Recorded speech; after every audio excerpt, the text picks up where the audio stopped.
குறைவாய் இருக்கிறவைகளை ஒழுங்குபடுத்து அப்படின்னு. குறைவாய் இருக்கிறவைகளை ஒழுங்குபடுத்து.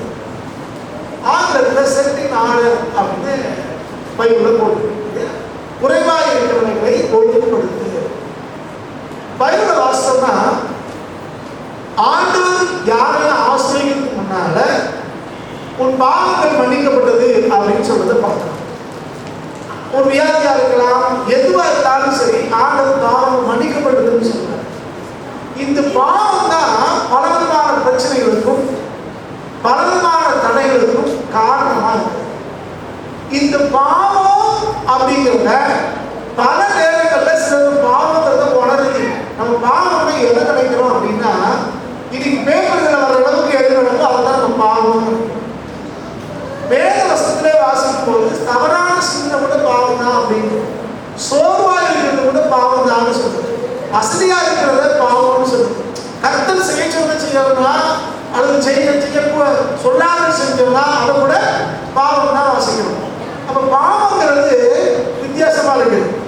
ஒரு தலைவர் பேசிட்டு இருக்கும்போது அவர் சொன்னாரு, சினிமா பாட்டு இதெல்லாம் சொல்லி பேசிட்டு இருந்தாங்க. அப்போ நான் சொன்னேன், சின்ன வயசுலேருந்து தெரியாது அதெல்லாம்.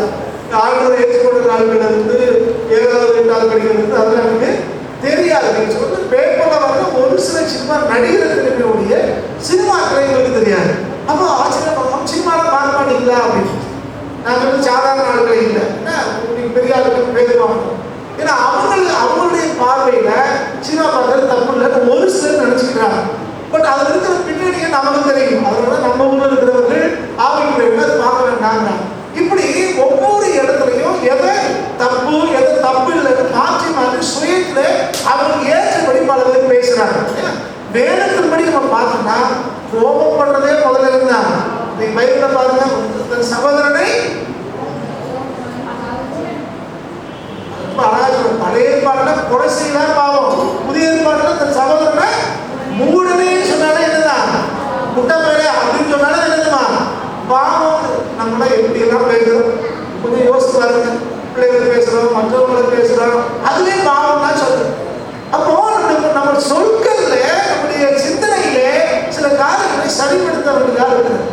ஆவிக்குரியவர்கள் சொல்றவங்க தன்னுடைய குறைவு என்பதை உணர்ந்து எப்போ குறைவு உணர முடியும்? ஆவியானவர் நம்மளோட இருக்கும்போது, வேத வசனம் நம்மளோட பேசும்போது தான் நமக்கு எது குறைவுன்னு தெரியும் இல்லையா? வேத வாசிக்கிற பரிசுத்த ஆவியானவர் இடத்துல வந்து அவர் என்ன செய்யறாரு? பரிசுத்த ஆவியானவர் பண்றது என்ன செய்யறாரு?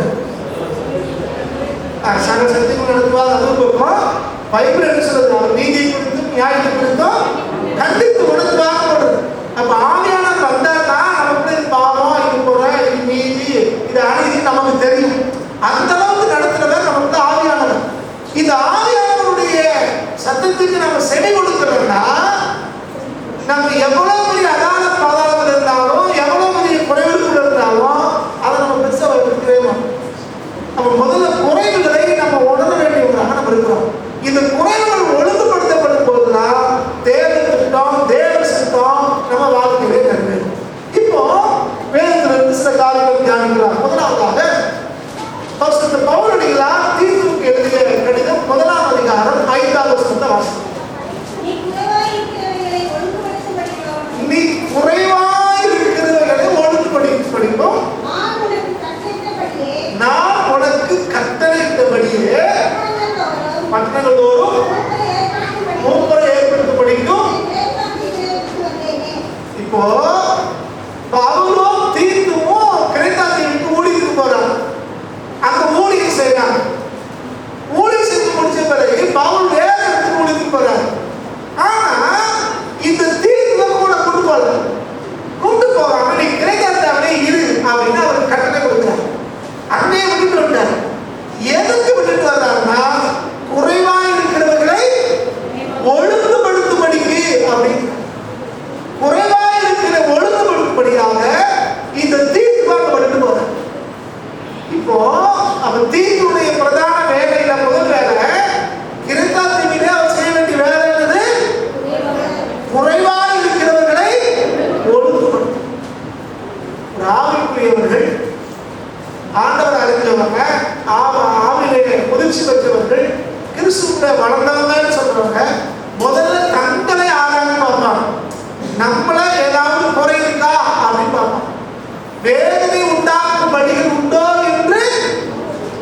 நம் தன்னை ஆராய்ந்து பார்க்கிறான். கர்த்தருக்கு பிரியமில்லாத ஒரு காரியம் இருக்கா, வேத வசனத்துக்கு தொடர்பில்லாத ஒரு காரியம் நம்ம வாழ்க்கையில் இருக்கா என்பதை ஆராய்ந்து பார்க்கிறவங்களா இருக்காங்க. இப்படி ஆராய்ந்து பார்த்து தன்னை அவங்க முதல்ல சரிப்படுத்திக் கொள்வாங்க. அதுக்கு பிறகு தங்களை சுற்றி இருக்கிறவங்கள்ட்ட குறைகள் இருக்குமானால் அந்த குறைகளை ஒழுங்குபடுத்துவார்கள். குறை உள்ளவர்களை திட்டுவார்கள், குறை உள்ளவர்களை தண்டிப்பார்கள், குறை உள்ளவர்களை விரட்டி விடுவாங்கன்னு படல. குறைகளை என்ன செய்யணும்? ஒழுங்குபடுத்தணும், சரிப்படுத்தணும். எல்லாரும் பூர்ணமானவங்க இல்லை. எல்லாருக்கும் ஏதோ ஒரு இடத்துல நம்மகிட்ட வேற வேற குறைகள் இருக்கலாம். எல்லாரும் ஒரே இடத்துல குறைகள் இருக்காது, வேற வேற குறைகள் நம்மகிட்ட இருக்கலாம். நம்முடைய குறைகள் அடுத்தவங்களுக்கு தெரியும், சிலர் நமக்கு தெரியாம இருக்கலாம். நம்ம செய்யற தப்பு நமக்கு தெரிகிறது இல்லை. பொதுவா சில நேரங்கள் நம்ம என்ன செய்யணும்னா, ஒரே காரியத்தை அடுத்தவங்க செஞ்சா தப்புன்னு சொல்லுவோம். நம்மளும் நமக்கு பிடிச்சவங்கள செஞ்சா அது ஏதோ பலவீனம் அப்படின்னு பூசி கொள்வோம். ஆனா பைபிள் அப்படி சொல்லல. நம்ம செஞ்சாலும் சரி, அடுத்தவங்க செஞ்சாலும் சரி, ஒரு காரியம் குறைவு அப்படின்னா அதை ஒழுங்குபடுத்தபடிக்கு கர்த்தர் நமக்கு சொல்லுகிறார். ஒரு புரிந்து கொள்ளணும், நம்முடைய தேவன் மாறாது, அப்படி வார்த்தை மாறாது. அவர் தேடி வருகிற எல்லாரையும் ஆசீர்வதிக்கிறவர், அவர் நன்மை செய்கிறவர், அவர் ஒருபோதும் நம்மளை கைவிட போறது இல்லை. இது எல்லாம் உண்மை சத்தியம். அந்த வேலை நமக்கு சொல்லு. அவரை பார்த்தவர்கள்லாம் பிரகாசம் அடைஞ்சிருக்காங்க. அவரை பின்பற்றின யாரும் வெட்கப்பட்டு போனதே இல்லை. கர்த்தர் அகலகன் காலத்தில் அவர் நேர்த்தியாக செய்கிற ஆண்டவர். இதெல்லாம் சத்தியம், இது உண்மை, இதனுடைய விசுவாசம் நம்ம நம்பிக்கை தான். ஆனால் அதே நேரத்தில் அந்த வாக்குத்தத்தங்களையும் அந்த ஆசீர்வாதங்களையும் சோதரிக்கணும்னா வேதம் சொல்லுகிற சில காரியம் நம்ம வாழ்க்கையில இருக்கு. ஒரு நன்மை செய்கிற ஒருத்தர் மற்றவங்களுக்கு இறக்கப்பட்டு ஒரு நன்மை செய்கிற ஒரு ஐயா, அவர் எல்லாருக்கும் நன்மை செய்கிறார். ஆனா அவர் ஒருத்தருக்கு மாத்திரம் ஒரு குறிப்பிட்ட நபருக்கு அவர் செய்யவே. அப்போ நான் அவர்கிட்ட கேட்டேன், ஏன் நீங்க எல்லாருக்கும் உதவி செய்யல, அவருக்கு ஏன் நீங்க செய்யல, அவர் தேவன் தெரியல அப்படின்னு. அப்ப அவர் சொன்னாரு, இப்போ நான் கொடுக்குற நன்மை எல்லாமே அவருக்கு ஆசீர்வாதமா மாறப்படுது, எனக்கு இழப்பை உண்டாக்கும் அப்படின்னு. ஏன் அப்படின்னா ஏற்கனவே அவங்க பணங்களையோ பொருட்களையோ கையாள தெரியல. இப்ப அவங்களுக்கு உதவி செய்யணும் நான் இப்ப கொடுத்தேன்னா இதை வீணாக்குவாங்க. எத்தனை பேர் சொல்றது புரியுது? வேற வார்த்தை சொல்லணும்னா அந்த தேவையோடு இருக்கிறாங்களே அவங்களுக்கு ஒரு பையன் இருக்கான். அவன் என்ன செய்யறான்னா அப்பா கேட்கறதுனா அங்க அவர் கொடுத்துட்டாரு. இவன் சின்னக்காரங்களுக்கும் கட்சிக்காரங்களுக்கும் இவன் செலவழிக்கும். யாரு தேவையோட கஷ்டத்தோட இருக்காங்களே அவருக்கு யாராவது உதவி செஞ்சா அதை பையன் வாங்கி போய் சினிமாக்காரங்களுக்கும் கட்சிக்காரங்களுக்கும் செலவழிக்கும். இது அறிந்த நல்ல மனுஷன் ஐயா சொல்றாரு, இப்ப நான் இவனுக்கு உதவி செஞ்சேன்னா இது வீணாகும். அப்ப இவன் தன் மகனை சரி பண்ணாம அதுக்கு இவங்க தன்னுடைய பொருளாதாரத்தை எப்படி கையாளுறதுன்னு தெரியாம நம்ம எவ்வளவு கொடுத்தாலும் வீணாக்க போயிடும். இது மாதிரி சொல்லணும்னா ஆண்டவரே சொல்றாரு, இஸ்ரவேலர் சொல்லும் போது அவங்க வெடிப்பு விழுந்து தொட்டிங்கிற கீழே விழுந்த தொட்டிங்கிற அந்த கீழே விழுந்த தொட்டியில வெடிப்பு விழுந்த தொட்டியில நீங்க எவ்வளவுதான் தண்ணி நிரப்பினாலும் தண்ணியே வேஸ்ட். அது தண்ணி நிரப்புறது வேஸ்ட், தண்ணி வேஸ்ட், பிரயாசம் வேஸ்ட். அப்ப அந்த வெடிப்பை பூசாம அடைக்காம அது தண்ணி விட்டு புரியுது. இதுதான் வேலை நமக்கு போதிக்கிறது. முதல்ல அந்த குறைவுகளை என்ன செய்யணுமா ஒழுங்கு. ஆனா நம்ம குறைவு என்னன்றது எப்ப தெரியும்னா தேவ சமூகத்துல உட்கார்ந்து வேத வசனத்தை வாசித்து ஆவியான வசனத்துக்கு செவி கொடுக்கும் போதுதான் நமக்கு என்ன குறைவு. நம்ம எதை பாவம் நினைக்கிறோம்னா பெரிய பெரிய காரியத்தை நம்ம பாவம் நினைக்கிறோம். உலகம் இருக்கிறதை தண்டனை கூட நம்ம பாவம் நினைக்கிறோம். ஆனா பைபிள் அப்படி இல்லை. வெளியரங்கமான காரியங்களை பார்க்கல, பைபிள் அப்படி இருதயங்களை பார்க்குது.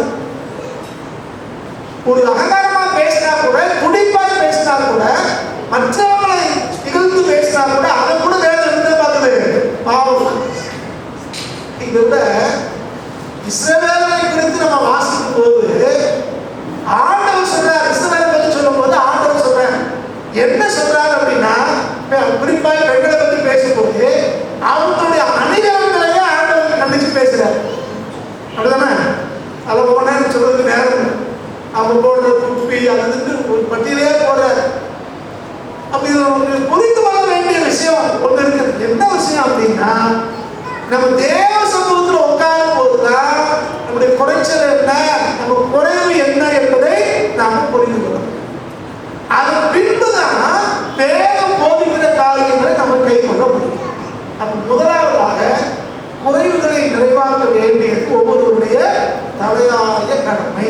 பொறுப்பு. அப்ப நம்மளுடைய குறைகளை நம்ம நிறைவாக்கணும், அல்லது ஒழுங்குபடுத்தணும். அதே மாதிரி மற்றவங்களுடைய குறைகளையும் நம்ம அன்பாய் நேசித்து எதை குறைவு நினைக்கிறோமோ அவைகளை நம்ம என்ன செய்யணும், ஒழுங்குபடுத்த வேண்டியதான். இப்போ பைபிள்ல இருந்து ஒரு சில காரியங்களை உங்களால வைக்க விரும்புறேன். முதல்ல யாக்கோபை குறித்து வேத வாசகம் ஆதியாகமம் 37ஆம் அதிகாரம் 27, 28வது வசனம். அவனை இந்த இஸ்மவேலருக்கு விற்று போடுவான். ஆதியாகமம் 38ஆம் அதிகாரம்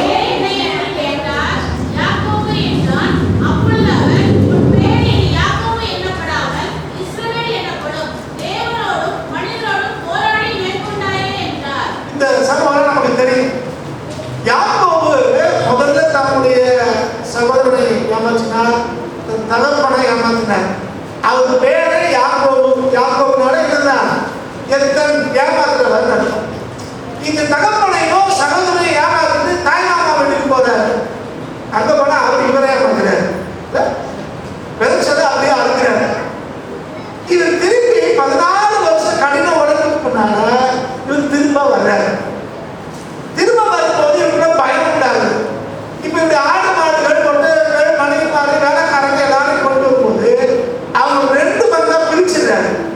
எதுக்கு அப்படின்னா, ஒருவேளை ஏச ஆட்களோட வந்து நம்ம எதிர்த்து சண்டை போட்டு சிறைப்பிடித்தாலோ கொண்டுபட்டா கூட ஒரு பங்கு போனா வேற ஒரு பங்கு இருக்கும் அப்படின்னு அவர் யோசித்து 2ஆ பிரிக்கிறார். அதை முன்னால ஆடு மாடுகளையும் பெண்களையும் வரிசையாக அனுப்பி வைக்கிறதுக்கு பிளான் பண்றாரு. இப்படி எல்லாத்தையும் அனுப்பிட்டு இவர் மட்டும் யாக்கோபு ஆற்றங்கரையிலே தங்கி இருக்கிறார். எதுக்கு அப்படின்னா, இவங்களாம் போட்டோம் அது மாதிரி நம்ம போவோம் அப்படின்னு. இப்ப யாக்கோபு ஆற்றங்கரையிலே பயத்தோடு இருக்கிற இந்த மனுஷனை ஆண்டவர் வந்து சந்திக்கிறார். இப்ப சந்திச்ச இடத்துல இவர் தெரிஞ்சு போச்சு, வந்திருக்கிறவர் யாரு, ஆண்டவர் தெரிஞ்சதுனால நீங்க எங்களை ஆசிரியங்கன்னு சொல்றாரு. காலை கட்டி பிடிச்சிட்டாரு, விட மாட்டேங்கிறார். இப்ப அவர் சொல்றாரு, ஆண்டவர் சொல்றாரு பொழுது விடுதுப்பா போக விடு அப்படிங்கிறார். இவர் சொல்றாரு, நான் என்ன ஆசீர்வதித்தாருடைய போகவில்லை என்கிறார். அப்போ ஆண்டவர் கேட்கிறாரு, உன் பேர் என்னன்னு கேட்கிறார். இவர் என்ன சொல்லிக்கணும், அந்த தகப்பட்டே என்ன சொன்னாரு, யார் சொன்னாரு, ஏசான் அப்படிதானே. அந்த ஏசானவரு இப்போ ஆண்டவரே கேள்வி கேட்கிற உன் பேர் என்ன. இப்ப அங்க போய் சொல்ற மாதிரி சொல்ல முடியல, அங்க ஏமாத்துற மாதிரி இங்க ஏமாத்த முடியல. இங்க அவர் உண்மையை சொல்றாரு, நான் யாக்கோபு அப்படி, நான் எத்தனைங்கிறத அவர் ஒத்துக்கிறார். இப்பதான் ஆண்டவர் சொல்றார், இனி இஸ்ரவேலுக்கு அழைக்கிறார். தான் குறைவுள்ளவன் என்பதை, தான் எத்தன் என்பதை, தன் யாக்கோபு என்பதை இவன் தேவ சமூகத்திலே உணர்ந்து ஏற்றுக்கொண்டபடினாலே இப்ப யாக்கோபு இஸ்ரவேலாய் மாறுகிறார்.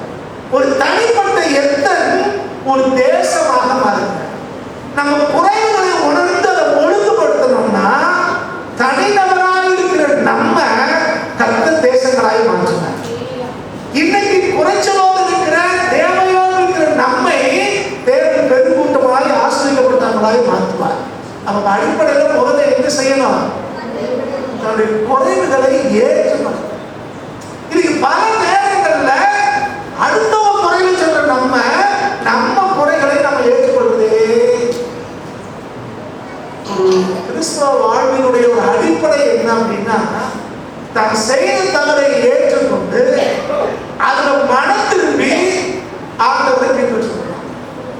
அடுத்தவங்க வந்து நீ தப்பு செஞ்ச அப்படின்னு சொல்றது இல்ல, நமக்கு தப்புன்னு தெரிஞ்சிருச்சுன்னா தேவ சமூகத்துல உட்காரும்போது ஆண்டவர் உணர்த்திட்டாருன்னா உடனே மனம் திரும்பி முதலாவது ஆண்டவற்றை மதிப்பு கேட்கணும். 2வது அடுத்தவங்கிட்ட சில நம்மளால சில பாதிக்கப்பட்டிருப்பாங்கன்னா அவங்கள்டையும் போய் சமாதானம். இதான் பிரதானம். ஒரு மூத்த ஐயா ஒரு தூத்துக்குடியில் இருந்தார், ஐயன் பாலசிங், அது ஒரு கல்லூரி பேராசிரியர் இருந்தார். நான் கல்லூரியில் நான் மாணவனாக இருக்கும்போது அங்கே ஒரு சீசத்துவம் வந்து அவரை கூப்பிட்டுருந்தேன். அப்புறம் 15 காலம் தான் அவர் எழுதி போட்டாங்க, அவங்க வந்து எங்களுக்கு ஆண்டுடைய வார்த்தை பகிர்ந்து கொண்டா நல்லா இருக்கும். அவர் வந்திருந்தார் மதுரையிலே, அவர் பேசினார். அது ஒரு 3 நாள் 4 நாள் கூட்டம் நினைக்கிறேன், சரி ஞாபகம்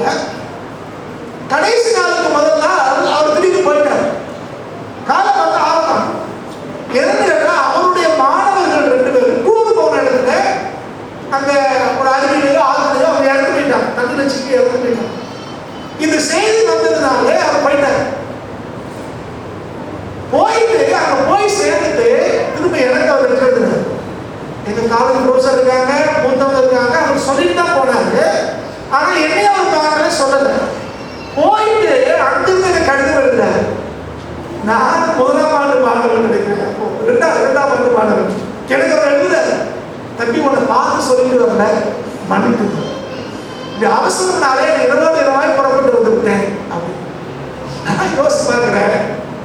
ஒரு கல்லூரியினுடைய பேராசிரியர் வயதில் மூத்த ஒருத்தர் ஒரு மாணவர்கிட்ட மன்னிப்பு கேட்கறது அவசியமே இல்லை. ஆனா அவருக்கு குணம் என்னன்னா இப்படி சொல்லாம வந்துட்டோம், நம்மளை கூப்பிட்டு அவன் தானே. யோசிச்சு பார்த்தீங்களா? இது அம்மா அப்படியா நம்ம கொஞ்சம் ஆராதனை பெரியவங்களை பொறுப்புள்ளவங்க எப்படி நடந்து கொள்ளணும் உதாரணத்துக்கு உட்காந்து சொல்றேன். இதே மாதிரி தான் எப்பயெல்லாம் நமக்குள்ள ஒரு குறையை உணர்கிறோமோ ஒரு தவறை உணர்கிறோமோ அப்ப எல்லாம் நம்ம சீர்படுத்திக் கொள்வதற்கு நம்ம ஆயத்தமா. யார் நம்முடைய குறைவை புரிந்து ஏற்றுக்கொள்றாங்களோ அவர்களை தேவன் மாற்றுவார் வேண்டும். அப்ப இங்க ஒரு ரகசியம் என்ன? தன்னுடைய தவறை உணர்ந்த இந்த யாக்கோபு, தனிமனிதனா இந்த யாக்கோபு இப்ப இஸ்ரேலுக்கு தேசமாய் மாறுவதற்கான அடித்தளம் இந்த யாக்கோபுக்கு ஆட்சியர்கள் உண்டாங்க. அப்ப நம்மளும் நம்முடைய தவறுகளை முதல்ல என்ன செய்யணும்? நான் தான் அப்படின்னு கேட்டுக்கணும். முன்னாடி ஒரு முறை சொல்ல நினைக்கிறேன். 2010 ஜப்பான்ல டோக்கியோல உலக மிஷன் தலைவர்களுக்கான ஒரு மாநாடு நடந்துச்சு. நான் இந்தியாவில இருந்து ஒரு கொஞ்சம் பேர் அப்பயே ஒரு பொறுப்பாக அகில இருந்ததுனால எல்லாரையும் கூட்டு போனோம். அங்க கடைசி நாள் நினைக்கிறேன், கடைசி நாள் 14 தெரியல, கடைசி நாள் 14 ஞாபகம் இல்லை. அந்த நாள்ல மேலையில ஒரு பக்கம் அமெரிக்காக்காரங்க இருந்தாங்க, இன்னொரு பக்கம் ஜப்பான் தலைவர்கள் இருந்தாங்க. இப்போ அமெரிக்காக்காரங்க மன்னிப்பு கேட்டாங்க. யாருக்கு? ஜப்பான்காரங்க. ஜப்பான்ல தான் மீட்டிங் நடக்குது. எதுக்கு மன்னிப்பு கேட்டாங்கன்னா, எங்களுடைய முன்பிதாக்கள் உங்களுக்கு நாட்டில் வந்து அந்த ஹிரோஷிமா நாகாசாகில குண்டு போட்டாங்க, அதுக்காக எங்களை மன்னிக்கணும் அப்படின்னு அவங்க மன்னிப்பு கேட்கணும். மன்னிப்பு கேட்டு ஏதோ பொருட்கள்லாம் கைவிட்டாங்க. இவங்க சொல்றாங்க, ஜப்பான்காரங்க சொல்றாங்க, அன்றைக்கு உங்களுடைய முற்பிதாக்கள் வந்து குண்டை போட்டாங்கன்னா அது காரணம் எங்களுடைய முற்பிதாக்கள், ஜப்பான்ல இருந்த எங்களுடைய முற்பிதாக்கள் உங்களுக்கு கோபம் மூட்டி உலக அளவில் பிரச்சனை உண்டாக்குறாங்க, அதுக்காக எங்களை மன்னிச்சிருங்கன்னு அவங்க வந்து மன்னிப்பு கேட்கிறாங்க. யோசிச்சு பாருங்க, உலக தலைவர்கள் ஒருத்தர் வந்து நான் தான் காரணம் அப்படின்னு நீங்க நம்ம தான் எடுத்துருவோம், நீ தான் காரணம் அப்படின்னு நம்ம காரணத்தை நம்ம சொல்லணும். இதை பார்த்தவங்க எனக்கு ஒரு ஆசை வந்துச்சு. பக்கத்துல பாகிஸ்தான்காரன் இருக்கான், அவன் நம்ம கூப்பிட்டு பேசும்போது பக்கத்துல போய் பிரதர் அப்படின்னா ஓடி விட்டாரு. ஓடி ஐயோ இந்தியன் அப்படின்னு பாகிஸ்தான்காரன் ஒரே ஓட்டம், நான் அவரை விடக்கூடாதா அப்படின்ட்டு பாகிஸ்தான்காரன் நான் நம்ம ஊருக்காக சொல்லிட்டு பாகிஸ்தான்காரனை கட்ட விடாதீங்க, பிடிச்சி இழுத்துட்டு எங்க இருந்தாலும் தெரியும் அப்படின்னு கடைசி வரைக்கும் அவரை என்ன பண்ண கலந்துட்டே இருந்தாங்க. ஏன்னா இவங்க கூட பேசி சிக்கனா இருக்கக்கூடாது அப்படின்னு. ஆனா யார் தன் தவறை குறைவுகளை ஏற்றுக்கொண்டாங்களோ அவருடைய கர்த்தர் உயர்ந்து கொண்டே. அப்ப இன்னைக்கு நம்ம எதெல்லாம் குறைவா இருக்கிறோங்கிறத உணர்ந்து அதை நம்ம ஒழுங்குபடுத்தி கொண்டோம்னா கர்த்தர் உங்களை உயர்த்துவார். யாக்கோபை இஸ்ரவேலாய் உயர்த்தி வைத்த கர்த்தர் நம்ம வாழ்க்கையையும் உயர்த்தி வைப்பார். இது முதல் காரணம். இரண்டாவதாக யோனா 1ஆம் அதிகாரம் 10வது வசனத்தை வாசிக்கிறோம். யோனா 1ஆம் அதிகாரம் 10வது வசனம்.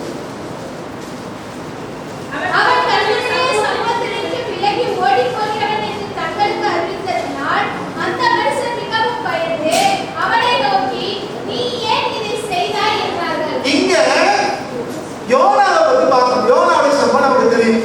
யோனா ஒரு பெரிய பெயர் பெற்ற தீர்க்கதரிசி.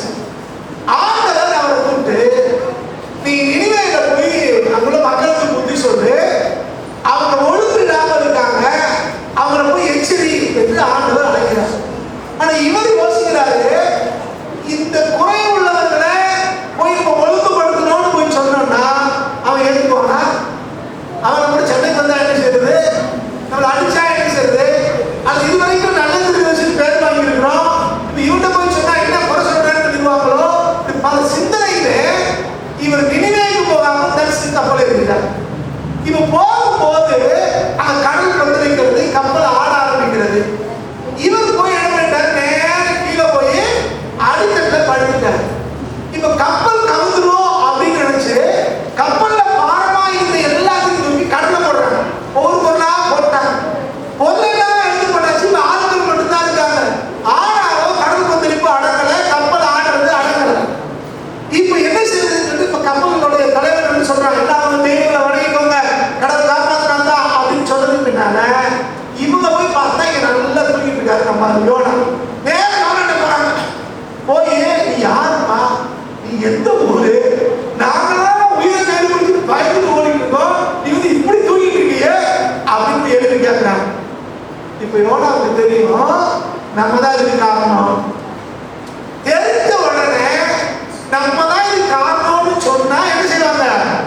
நம்மளை தூக்கி கடலை போட்டுருவாங்கன்னா அவருக்கு தெரியும். எனக்கு எதெல்லாம் தூக்கி போட்டாங்க, எதெல்லாம் பாரமா இருந்து எனக்கு தூக்கி போட்டாச்சு, அப்ப நம்ம தான் காரணம், நம்மளே தூக்கி போட்டுருவாங்க அவருக்கு தெரியும். குற்றத்தை ஒப்புக்கொண்டானா தண்டனை வரும், உயிருக்கு ஆபத்து வரும்னு தெரியும். யோனா சொல்றாரு, நான் தானே காரணம், நான் தேவ சமூகத்தை விட்டு விலகி வரேன் தெளிவா சொல்றாரு. இது கேட்ட மாத்திரத்துல மற்றவங்க எல்லாரும் யோசிச்சு இவரை தூக்கி கடலை போடுறான்னு தூக்கி போடுறேன். அதான் கவனிக்கணும். யோனாவை நெருக்கடி செய்து மட்டும் நம்ம பார்க்கிறோம். யோனா தன்னுடைய குற்றத்தை அறிந்து தான் இந்த பிரச்சனை காரணம் அறிவிக்கிறார். இந்த குற்றத்தினாலே, இந்த குறைவினாலே, இந்த குறைவுக்கு காரணமாக இருந்த யோனாவுக்கு மட்டும் பாதிப்பு இல்லை, யோனாவோடு பயணப்படுகிற எல்லாருக்குமே பாதிப்பு. நம்முடைய குடும்பங்களே நாம செய்த சில தவறுகள், சில குற்றங்கள் நம்மளை மட்டும் பாதிக்கிறது இல்லை, நம்மளோடு பயணப்படுகிற நம்முடைய குடும்பத்தார், உறவுகள், சபையா எல்லாருமே பாதிப்போம். இப்போ இவரு நான் தான் காரணம் அறிவிச்ச உடனே அவரை தூக்கி கடல்ல போட்டாங்க. நல்லா யோசிக்கணும். தன்னுடைய குறைவுகளை, குற்றங்களை அடுக்கிட்ட மனுஷன் கடலை தூக்கி போட்டா கூட கர்த்தர் அவனை காப்பாற்றினார்.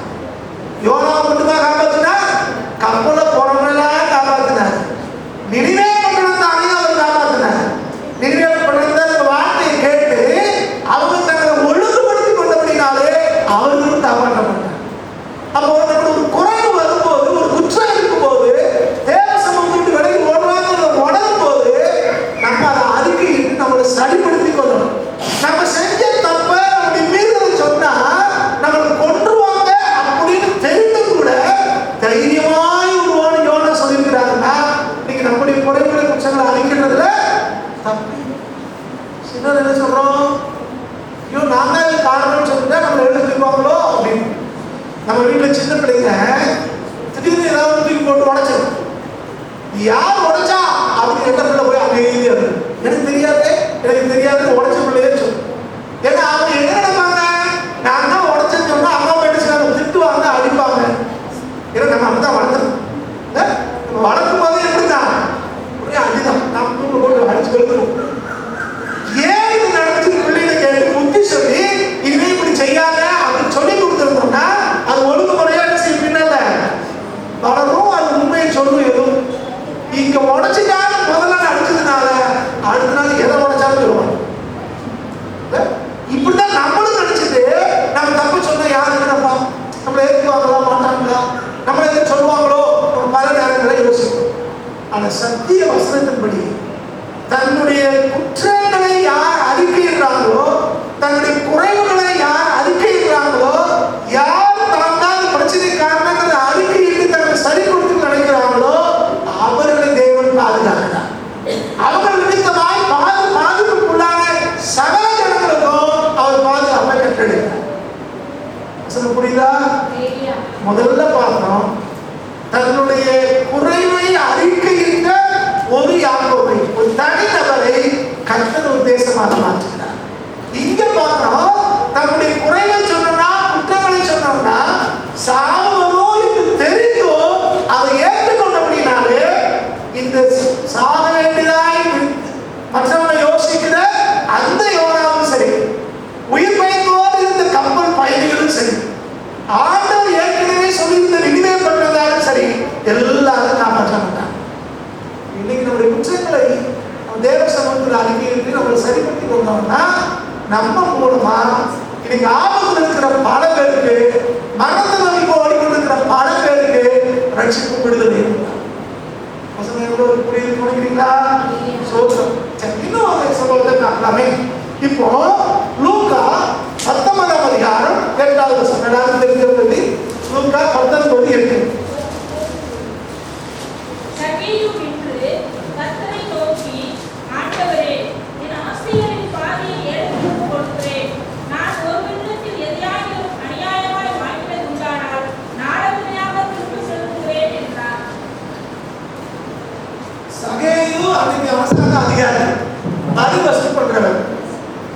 இப்ப ஆண்டவர் இவருடைய விருப்பத்தை பார்த்து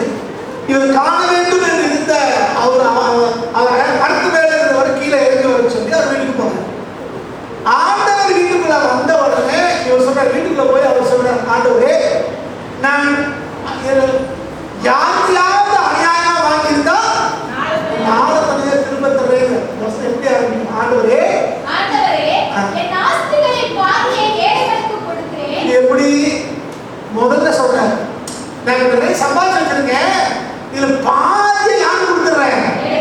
ஏழைகளுக்கு. முதல்ல ஏழைகளுக்கு கொடுத்துறேன். ரெண்டாவது சொல்றாரு, நான் யார்கிட்டயாவது ஒருத்தையாவது அநியாயமா ஏதாவது வாங்கியிருந்தேன்னா அவனுக்கு நாளத்தனையாவது திரும்ப கொடுக்குறேன். முதல்ல ஏழைகளுக்கு உதவி செய்யறேன், என் சொத்துல பாதி கொடுத்துறேன். ரெண்டாவது யாருக்கையாவது அநியாயமா வாங்கியிருந்தேன்னா அது திருப்பி கொடுக்குறேன்னு சொல்லல, அது நாளத்தனையாய் திருப்பி கொடுக்குறேன். ஒரு மனம் திரும்பின ஆண்டவரை சந்தித்த ஒரு மனுஷனுடைய ஸ்டேட்மெண்ட். இதுல ஏழைகளுக்கு பாதி தர்றேன்னு பொதுவா சொல்லிட்டாரு. ரெண்டாவது சொல்றாரு, யாருக்கையாவது ஒருத்தர் இருந்து அநியாயமா வாங்கியிருந்தா நாளத்தனையா. ஒருவேளை நான் அறியாம கூட வாங்கியிருந்தாலும் பரவாயில்ல, அது திருப்பி கொடுத்துறேங்கிறது அவருடைய அர்த்தம். அது தண்டனை பணத்தோடு உள்ள பயனோட கூட சேர்த்து கொடுத்துறேங்கிற ஒரு உண்மையான மனம் திரும்பினவங்க இதுதான் அவங்களுக்கு அடையும். ஸ்கூல்ல படிக்கும் போது, காலேஜ்ல படிக்கும் போது இப்படி சொல்லுவாங்க, அவங்க சொல்லுவாங்க, யாருக்கையாவது பேனா வாங்கி திருப்பி கொடுக்கலையா, பென்சில் வாங்கி திருப்பி கொடுக்கலையா, எரேசர் வாங்கி திருப்பி கொடுக்கலையா, இப்போ பைக் இருக்கான்னு பாரு, இருந்தா போய் திருப்பி கொடுத்து மன்னிப்பு கேட்டு. உங்க அம்மா அப்பாட்ட ஏதாவது ஏமாத்தி காசு வாங்கிருக்கியா, லெட்டர் எழுதி போட்டு மன்னிப்பு கேளு, அப்பதான் கத்தரோட மன்னிப்பா அப்படின்னு பைபிள்ல வாசி. நாங்கள் எங்கள் கடனாளிகளை மன்னிக்கிறது போல நீங்கள் எங்கள் கடனை. ஒரு சம்பவம் சொன்னேன். ஒரே ரோட்ல 2 சர்ச் இருந்துச்சு. ஒரே ரோட்ல 2 சர்ச் பக்கத்துல பக்கத்துல. இங்க போறவங்க அங்க போவாங்க, அங்க போறவங்க இங்க போவாங்க, அப்படியே இருந்துச்சு. அப்ப 2 சபையாரும் உட்கார்ந்து பேசினாங்க. இது எதுக்கு நம்ம பணம், நேரம், வாடகை எல்லாம் பேசுற போது 2 சபையும் சேர்ந்து நம்ம ஆராதனை ஒன்னா நடத்துவோம் அப்படின்னு முடிவு பண்ணாங்க. சரி, பேசியாச்சு. 2 பேரும் ஒன்னாயிட்டாங்க. இப்போ பேசி முடிக்காங்க, எப்படி கொண்டு போறது, ஆராதனை எப்படி இருக்கணும் அப்படின்னு. அவங்க சபையில இந்த கர்த்தருடைய ஜெபம் அப்படின்னு இருக்கும். நிறைய சபைகளை பார்த்துருப்பீங்க. கடைசியா முடிக்கும் போது பரமண்டல பிதாவே அப்படின்னு அந்த ஜெபத்தை சொல்லி முடிப்பாங்க. அப்படி 2 சபையில சொல்றாங்க. இதுல ஒரு சபைக்காரங்க எப்படி ஜெபம் பண்ணுவாங்கன்னா, எங்கள் பாவங்களை மன்னி, அதாவது அத்தனை ஒரு இருக்குல்ல, நாங்கள் மற்றவர்களை மன்னிக்கிறது போல நீர் எங்கள் பாவங்களை மன்னி வருது. இன்னொரு சபையில எடுத்துருக்காங்க, இந்த எடுத்து நூற்றாவை எடுத்து அவங்க பேசியிருக்காங்க பழக்கமா, எங்கள் கடனாளிகளை அந்த மாதிரி அவங்க இப்படி 2 பேரும். ஆனா 2 பேருமே அந்த ஜெபத்தை சொல்றவங்க சொல்லியிருக்காங்க. இவன் பேச்சு என்ன வந்துச்சுன்னா, ஒருத்தர் சொன்னாங்க இல்ல எங்கள் பாவங்களை என்ன சொல்லுவோம், இன்னொரு இல்ல நாங்கள் வரைக்கும் எங்கள் கடன்களை என்ன சொல்லியிருக்கோம் அப்படின்னு. இப்ப 2 பேரும் ஒத்து போக முடியல. எதுல ஒத்து போக முடியல? பரமண்டல ஜெபத்துல ஒத்து போக முடியல. இதனால பிரிஞ்சாங்க. பிரிஞ்சதுக்கு பிறகு 100 பத்திரிகையில செய்தி வந்துச்சான், 2 சபையாரும் ஒன்று சேர்ந்தார்கள். ஆனால் எல்லா விதத்திலும் ஒத்து போன அவர்களால் இந்த ஜெபத்தில் ஒத்து போக முடியவில்லை. ஆகவே ஒரு சபையார் தன்னுடைய பாவத்துக்கு திரும்பி விட்டார்கள், இன்னொரு சபையார் தன்னுடைய கடனுக்கே திரும்பி விட்டார்கள். புரியுதா? இப்படிதான் நம்ம நினைச்சு பல நேரங்கள்ல நம்முடைய குறைய வளர்றாம, நம்ம பிரச்சனையா வளர்றாம, நம்ம எதையோ ஒன்று பேசிட்டே இருக்கோம். இங்கே சபை அப்பெல்லாம் பேசல. ஆண்டவரே வீட்டுக்கு வந்துட்டாங்க, பெருமை வராங்கல்ல, அவர் ரொம்ப தெளிவா சொன்னாங்க, ஆண்டவரே வீட்டுக்கு வந்து எனக்கு தகுதினாங்க. ஆனா ஏழைகளுக்கு பாதியை கொடுக்குறேன், ஏழை ஏதாவது நேரத்தில் அநியாயமா வாங்குற பொருட்கள் இருந்துச்சுன்னா நான் நாளை திரும்ப தர்றேன். இதுதான் தன்னுடைய குற்றங்களை உணர்ந்த, குறைவுகளை உணர்ந்த மனுஷன் தன்னை ஒழுங்குபடுத்தினான். ஒழுங்குபடுத்துறது எப்படி? சரிப்படுத்து. நம்ம வாழ்க்கையில அப்படி இருக்கான்னு யோசிச்சு. இன்னொரு சம்பவத்தை பார்க்கலாம், இதை பார்த்து முடிச்சிடலாம். இது எல்லாரும் தெரிஞ்சது, பல முறை நம்ம தியானிச்சிருக்கிறோம். ஆதியாகமம் 1ஆம் அதிகாரம் 2வது வசனம்.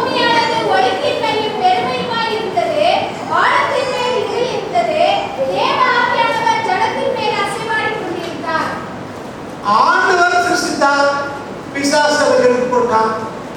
இப்ப எப்படி இருக்கு அப்படின்னா, பூமியானது ஒழுங்கின்மையும் பெருமையுமா இருந்தது அப்படின்னு வாசிக்கிறோம். பூமி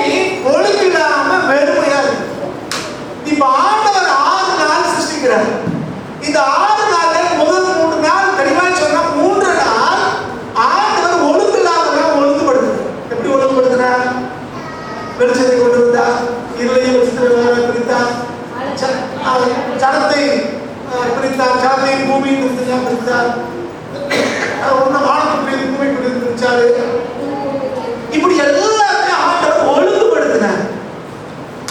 நம்ம வீட்டுல அடுப்படியில் இருக்க வேண்டியதெல்லாம் இங்க இருக்கு பெட்ரூம்ல, அப்படித்தானே? பெட்ரூம்ல இருக்க வேண்டியதெல்லாம் பாத்ரூம்ல இருக்கு. யோசிப்பார், கர்த்தர் நம்ம வீட்டுக்கு வந்தா என்ன செய்வாரு? வந்த உடனே அவடுப்பா என்ன என்ன அடுப்பு பக்கத்துல இது ஒழுங்குபடுத்துகிறார், அப்படிதானே? இன்னைக்கு ஆண்டவர் எவ்வளவு ஒழுங்கா வச்சிருக்காரு பாரு. ஒழுங்குறதால ஒழுங்குபடுத்துற நம்ம வாழ்க்கையில வீட்டுல போய் வாழ்க்கையிலே நேரங்கள்ல ஒழுங்குறாங்க. இதெல்லாம் நம்ம என்ன செய்யணும்? முதல்ல ஒழுங்குபடுத்து. உதாரணத்தை சொல்றேன், நிறைய காரியங்கள் நம்ம ஒழுங்கு இல்லாம சாப்பிட்றதுல இருந்து ஒழுங்கு இல்லை, எல்லாருக்கும் ஒழுங்கு, ஒவ்வொரு காரியத்துக்கும் ஒழுங்கு இல்லாம ஆண்டவர் முதல் 3 நாள் 3 நாளை ஒழுங்குபடுத்துற, அடுத்த 3 நாட்கள் அதை நிரப்புற. இப்போ ஒழுங்கு இல்லாம இருந்தா வெறுமை கண்டிப்பா வரும். ஏன் வெறுமை நமக்கு வருது? ஒழுங்கு இல்லாம நமக்கு வெறுமை. இது இந்த வெறுமை போகணும்னா முதல்ல ஒழுங்கு இல்லாம ஒழுங்குபடுத்தணும்னா இந்த வெறுமையானதை ஆண்டவர் ரொம்ப நமக்கு செய்யணும். இன்னைக்கு நம்ம வாழ்க்கையில செய்ய வேண்டியது என்ன? முதல்ல சகலத்தையும் ஒழுங்குபடுத்த, சகலத்தையும் ஒழுங்குபடுத்த முக்கியம்.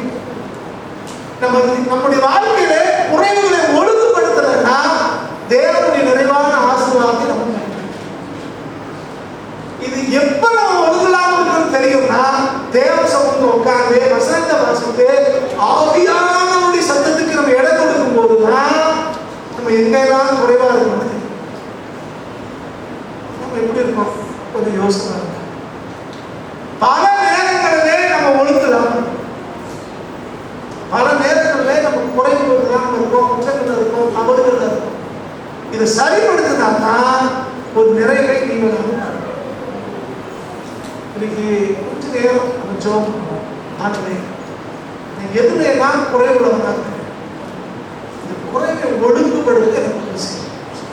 முதல்ல நம்ம குறைவுகள் இருக்கிறோங்கிறத ஆண்டவரிடத்திலே நம்ம ஒரு ஏற்றுக்கொள்ள வேண்டிய ஆண்டவர் சொல்லி இதை சரிப்படுத்த எங்க பேச்சு, செய்ய, நடத்த, எங்க வாழ்க்கை எதுலாம் நம்ம எங்களை ஒழுங்குபடுத்தணும், எங்களுக்கு உதவி செய்யணும்னு ஆண்டவர்கிட்ட கேட்போம். கர்த்தர் நம்முடைய குறைவுகளை ஒழுங்குபடுத்துவார், நம்மளே ஆசீர்வதிப்பார். யாரெல்லாம் நம்ம வாழ்க்கையை ஒழுங்குபடுத்துறாங்களோ அவங்களை கர்த்தர் நிறைவாய் ஆசீர்வதிக்கிறாங்க. ஜெபம். அன்புள்ள ஆண்டவரே, நாங்கள் ஸ்தோத்திரிக்கிறோம், துதிக்கிறோம். இது ஆராதனை வேலைக்காக நாங்கள் நன்றி செலுத்துகிறோம். கர்த்தாவே, எங்களுடைய குறைவுகள் உங்களுக்கு தெரியும், எங்கள் குறைவுகளுக்கான காரணமும் உங்களுக்கு தெரியும். கர்த்தர் தயவாய் இறக்க பாராட்டி எங்களுடைய குறைவுகளை மன்னிக்கும்படி சொல்லிக்கிறோம். இப்படி பரிசுத்த ரத்தம் கொண்டு எங்களை கழுவுவீராக, பரிசுத்தப்படுத்துவீராக. சில காரியங்கள் எங்களுக்கே தெரியாமன்றதை அறியாமையில சில காரியங்கள் செய்யலாம், அதையும் கர்த்தர் மன்னித்தரலாம். ஆண்டவரே, நீர் ஒழுங்கில்லாத பூமியை ஒழுங்குபடுத்தின கர்த்தர், பெருமையாய் இந்த பூமியை எல்லாவற்றாலும் நிரப்பின கர்த்தர், அதே வாழ்க்கையை எங்களுக்கு தருவீராக. எங்களை சரிப்படுத்திக் கொள்ள எங்களுக்கு உதவி செய்ய வேண்டும். தொடர்ந்து எங்களோடு பேசும் நடத்தி இயேசு கிறிஸ்து நாமத்தில் ஆமென். சரி, இனி கொஞ்ச நேரம்